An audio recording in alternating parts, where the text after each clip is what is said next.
ghost story. How far is it?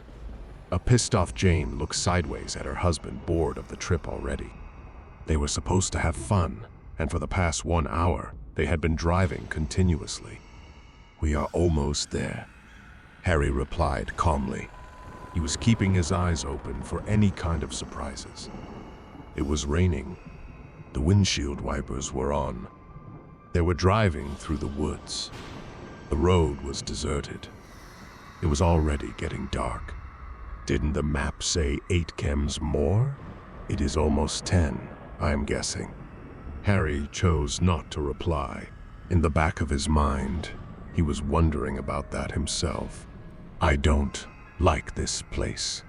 It gives me the chills. Anything could happen to anyone here, and nobody would know. I just hope we don't have to drive back home when it's dark. That would be insane, Jane said, as she snuggled up in one of her blankies. Harry noticed her getting uncomfortable. Do you want me to switch off the AC? Asked Harry. No, it's better this way, she replied with a grin. Adventure X. As they drove on, they finally saw the Board of Adventure X show up. About time, Harry replied, relieved at the sight of their destination. Yay, Jane remarked sarcastically. She wasn't amused. As they made their way in, Harry realized there weren't as many people as the place used to have. It could be because of the season they had chosen to show up. Also, many people had stopped coming owing to the distance and the unavailability of shops and provisions around the place. And then he had also heard some rumors he chose to ignore. But that's what he really wanted, the quiet. He didn't want anyone to bother his serenity. He remembered himself showing up at the Adventure X 2 years ago, before he had met Jane, and how he had absolutely loved it. In the backdrop, people had chosen to rush in for adventure sports, while he had opened a book and sipped on his coffee right outside his tent. It was a pleasant view. The mountains were the calmest. Such beauty they exhumed. They iced his perfect winter. Harry turned around to peek at the mountains through the downpour. He could make out the silhouette since it was dark already. He hoped it was still there, still the same, unmoved. At the reception. As they made their way to the reception, Harry got busy in confirming about the availability of tents and provisions. He gathered that they were going to light up the bonfire soon after, which the food was going to be served at a common dining area.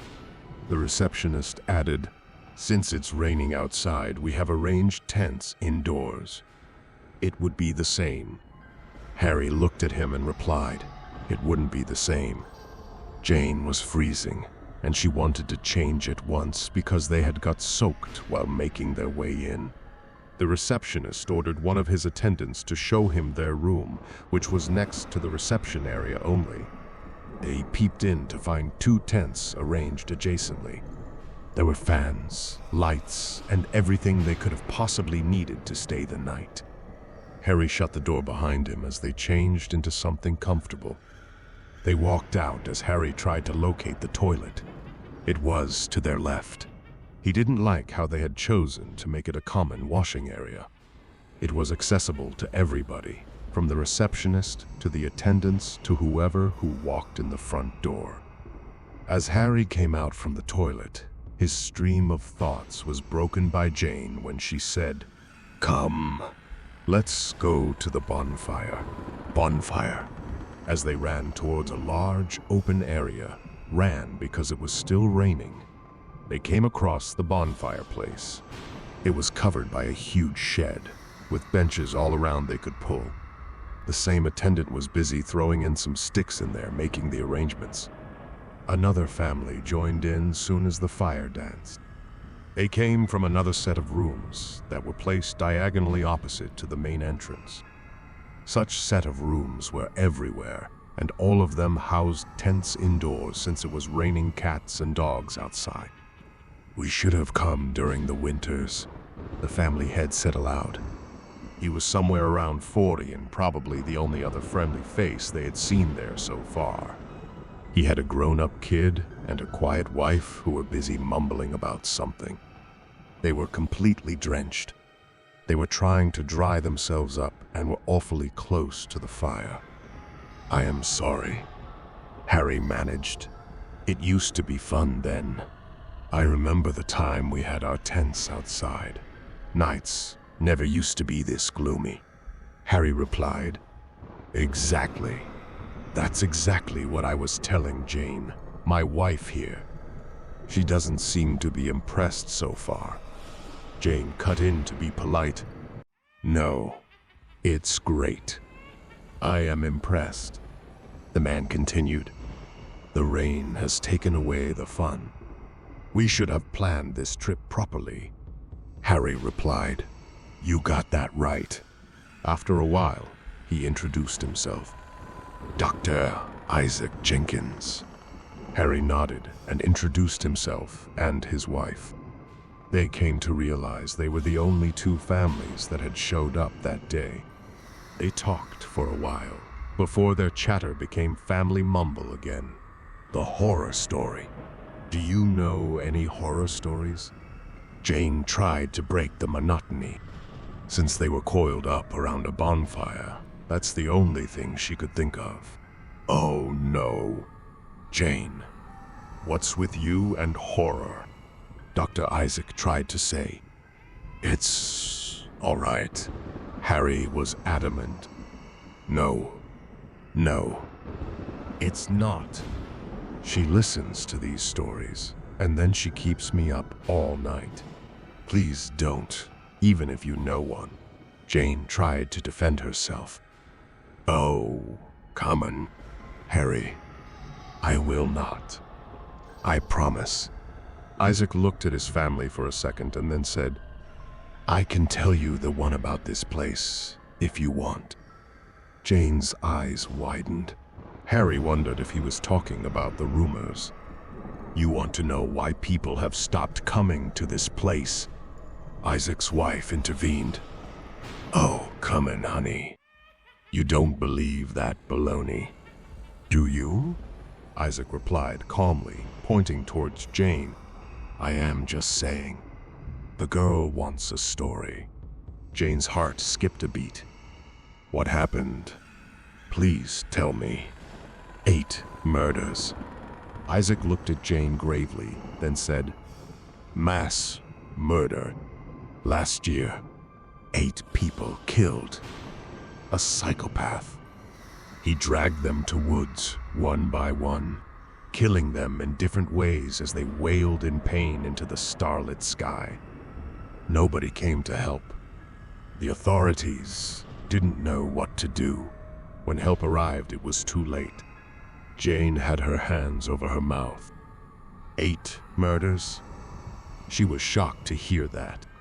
Harry had heard the rumors about 8 murders, but had assumed them to be just rumors. They finally got him. It's weird how people get unhinged. The damage they bring in the wake of their insanity, you can't escape from that.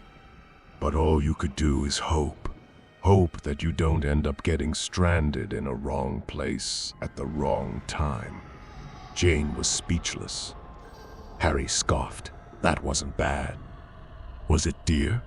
Isaac drew himself closer to the fire. His eyes shone with the reflection of the fire as he continued. "Here comes the biggie. Every night since then, people have claimed to witness ghosts. Ghosts of all those who were brutally murdered that night. They come out, seeking solace in this ghastly place.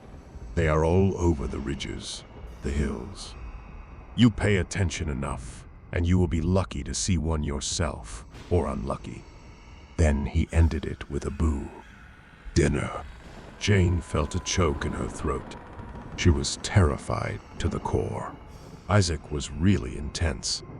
Just then the dinner bell rang, and everyone trembled to the clanking sound it made. Isaac and his family left as Harry asked a nervous Jane, "Are you all right?" Jane retorted.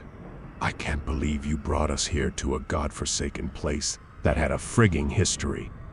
"8 murders here," Harry replied. "Oh, come on. Jane, every place in the world has a history. They are just pages we paint over. It's not like our home wasn't a graveyard once, isn't a whole civilization trapped underneath us. Wherever we walk, what about dinosaurs?" Jane was mad. "Oh, please, save me all the philosophical bullshit. 8 people died here, and it's not even a year since." They stood up and walked down to the common dining area, where Isaac and his family were already gorging upon some chicken. "Oh, good. We have you for dinner," Harry mocked, Jane pointing at the chicken. She wasn't amused. The food was really scrumptious. Harry ate a hefty dinner, for he hadn't eaten anything during the whole trip. He was really tired and wanted to retire soon, for a promising day of trekking ahead. Retiring to their room. They went to their room once they bid night to Isaac and his family. Jane, mad as she was, chose to sleep in her very own tent, despite the fact that a tent was big enough for 2. Her mind constantly wandered as Harry snored heavily in the backdrop. They had shut their door tight, but Jane chose to keep one dim light switched on. The floor was wood, so anyone who walked in through the entrance, their footsteps would be loud and clear even though they were in a separate room. Jane couldn't sleep. She was listening to the sound the floor made. It thumped every now and then, as if someone kept entering and leaving the adjacent hall area where the reception was. She assumed it to be the receptionist or the attendant who might have been using the bathroom or something, though she wondered why it was so frequent and non-stop. The noise never stopped, and Jane, despite her best efforts, could not sleep. The tent was a tight space. She wasn't used to it. Also, since they were in a closed room, it was getting kind of hot, even though the fans were trying real hard. Look, Jane dreaded that moment when she would be forced to go to the loo, and it was imminent. Very soon, she felt like it, and she came out of her tent, tugged at Harry, who was fast asleep. "Harry, wake up. I need to go to the loo." The snoring stopped, but he didn't budge. She tugged at him again. "Harry, Harry." He finally woke up. He was really tired. "What?" She pointed her pinky as Harry gave him an unbelievable look. He woke up sluggishly, came out of his tent, still drowsy and dreamy. The constant thumping and movement was still there. Jane hoped that she would find someone right away as soon as the door would open, but when it did, the noise simply died. It was completely dark outside. The light from their room lit up the reception ahead. There was a man sitting in a chair there. He was facing the opposite direction, probably asleep. Must be the attendant, Jane thought. Harry assured Jane that he would be standing right at the door as she made her way to the toilet swiftly. She came back soon and found Harry where she had left him. He was trying really hard to keep his eyes open. She pushed him in and turned around to close the door. Her eyes caught the chair. It was empty. Where did he go? Harry replied. Who? Jane was convinced she had seen a man. The man who was sitting on the chair. Harry yawned. I didn't see anybody. Harry went inside his tent, unable to sleep. Jane was confused, but more scared. She decided to sleep in Harry's tent. She forced her way in, next to Harry as he grunted. The noise returned. The floor spoke once again in loud thumps. It seemed as if someone was running, someone falling. Do you hear that? Jane asked Harry. But Harry didn't care. He wanted to get a good shut-eye. Sleep, detective. Sleep. We need to wake up early. We go trekking early morning. Furious, she turned around lying on her back, looking at the zipped-open tent. It wasn't possible for any sane man to sleep with that chaotic noise in the background. Or was it? She was thinking too much, after all. Probably the reason why her mind was playing tricks on her. Somewhere, lost in her thoughts, her eyes closed for a minute or two, but they would flicker open every now and then. Harry's snoring went in the background invariably. It felt like a song now with a constant, monotonous rhythm. She swayed to it. Her blinks became heavy. She was drifting towards sleep, finally. The stranger. Just then, her eyes flickered open once again, but this time to a man standing at the entry of the tent where she had been looking all this time. He was peeking in at them. Shocked, Jane shouted at the top of the voice, waking Harry up. What happened? She was crying now. She managed. There was a guy standing right there. Harry couldn't believe it. He said, "What? What guy? We are in a room. There's nobody here." He came out of the tent, switched on all the lights to show Jane that there wasn't anybody around. She was all teary-eyed. He pitied her. At the same time, he was really pissed off for her wanting to listen to horror stories before going to bed. "I swear I saw someone. He was right there." She was crying now. "I have told you so many times not to listen to or even watch horror stories before going to bed, but you never listen." Jane couldn't say a word. She was perplexed now. She had distinctly seen a man staring at them. He was right there. Harry gave her an impossible look. "There's no one here. Look." Harry was now at the door and was unlocking it, trying to console her. On opening the door, as soon as the door opened, they witnessed that same pitch darkness ahead. In that darkness stood a man, or rather a silhouette for it was hard to make out a face. Both of them stared at him, speechless for a second. Hey, mister." Harry tried to call him out, but he ran towards the reception table and jumped across it like a monkey and tried to hide behind it. Harry found the switch and turned it on.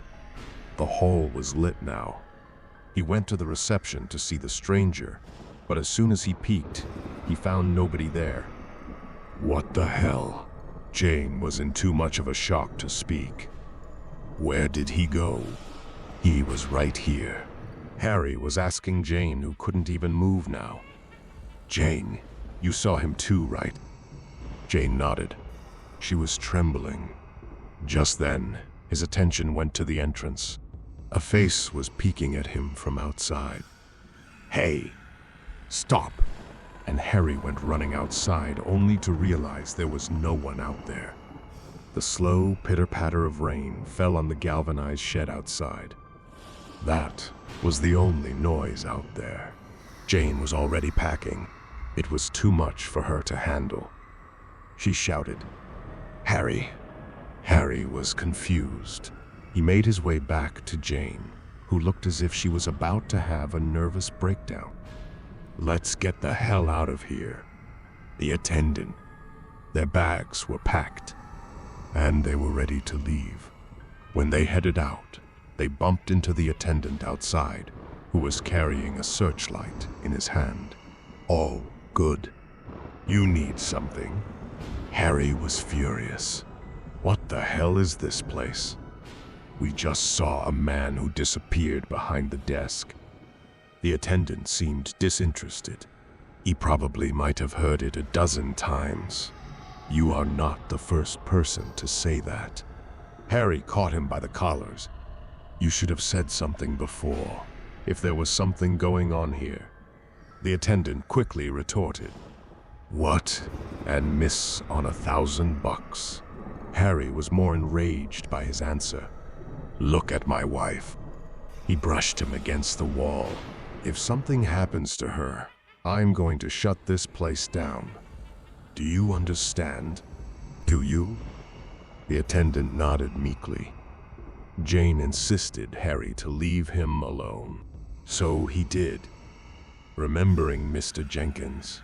Then, as they decided to head out, Harry turned around to ask the attendant about the room of Mr. Jenkins and his family. He wanted to make sure if they were all right. The attendant started laughing when he asked that question. I knew you were mad. There's no one named Jenkins here. You are the only family that checked in today. Harry was in shock now. It's not possible. We had dinner together. They were sitting with us. That did it for Jane. She started running towards their car. Harry followed. Jane, stop. As he followed her, he heard the attendant laughing like a madman behind. His laugh echoed in his head as Harry ran towards the car. Jane quickly got in.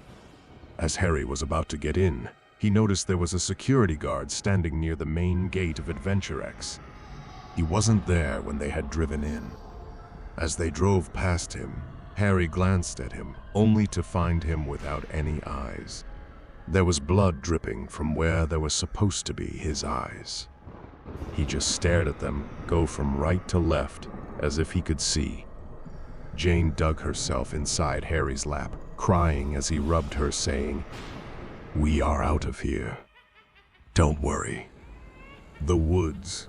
As they drove on, the woods wasn't less scary. Scarier, made by a girl who showed up out of nowhere. She was walking down the lonely road. When the lights hit her, she turned around to show her hand. They were red, painted in blood. Don't stop. Oh, please, don't stop. Harry looked furtively in her direction as she appeared to be beseeching for help. He got this urge to stop, but Jane insisted him to drive on. Soon, he started feeling guilty. Jane, let's think rationally. She looked like a child. What if she needs our help? Jane went nuts. After what you saw, we are not having this conversation. You just keep driving until we reach home. Harry tried to let that thought slip, but he couldn't. Jane, I am just saying. Jane responded. I want you to listen to me. You are not stopping the car anywhere. All right? Harry was about to say something when the same girl appeared on their next turn. The headlights hit her once again as she pointed her bleeding hands at them. Oh, no.